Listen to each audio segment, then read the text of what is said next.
আপনি যত বড় পাপী হন, আপনি যতই অন্যায় করেন না কেন, আল্লাহর রহমতের দরিয়া, আল্লাহর রহমতের দরজা আপনার জন্য খোলা আছে না নাই? জায়নামাজটা বিছিয়ে দেন, চোখের পানি ছেড়ে দেন, 2 রাকাত নামাজ পড়ে সেজদায় লুটিয়ে পড়ে কাঁদেন। যত গুনাহ আপনার হোক না কেন, আপনার গুনাহ মাফ করে কবুল করে নিবে কে?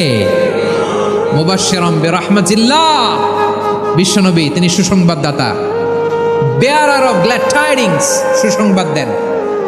পাপী অবাধ্য সীমালঙ্ঘনকারীদেরকে তিনি আল্লাহর রহমতের সুসংবাদ দেন। আল্লাহর রহমত থেকে মুখ ফিরিয়ে নিও না। তিনি যে কত দয়ালু, তিনি যে তোমারে কত ভালোবাসে তুমি জানোই না। আমি আমাকে যত বেশি ভালোবাসি তার চেয়েও আমাকে বেশি ভালোবাসে কে? সবাই বলে নাই, বুঝতে পারে নাই বোধহয়। আমি আমাকে যত বেশি ভালোবাসি তার চেয়েও আমাকে বেশি ভালোবাসে কে?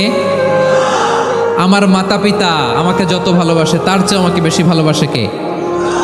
আমার প্রিয়তমা স্ত্রী আমাকে যত বেশি ভালোবাসে তার চেয়ে আমাকে বেশি ভালোবাসে কে? মুবাশশিরাম বিরহমাতিল্লাহ, তিনি আল্লাহর রহমতের সুসংবাদ দেন।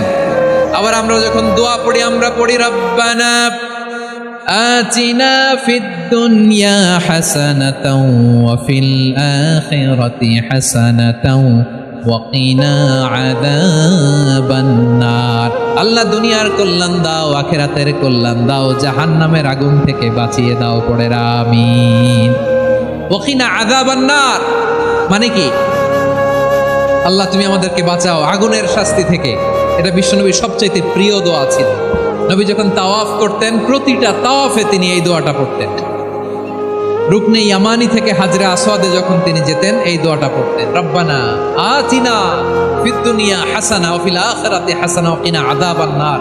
আল্লাহ দুনিয়ার কল্যাণ দাও, আখিরাতের কল্যাণ দাও। আল্লাহ জাহান্নামের আগুনের শাস্তি থেকে তুমি আমাদেরকে বাঁচাও। আওয়াজ করে সবাই পড়ুন আমিন। আবার জাহান্নামীরা যখন জাহান্নামে যাবে, ফেরেশতারা ডেকে বলবে, ও কপাল পোড়া জাহান্নামীরা, জাহান্নামে কেন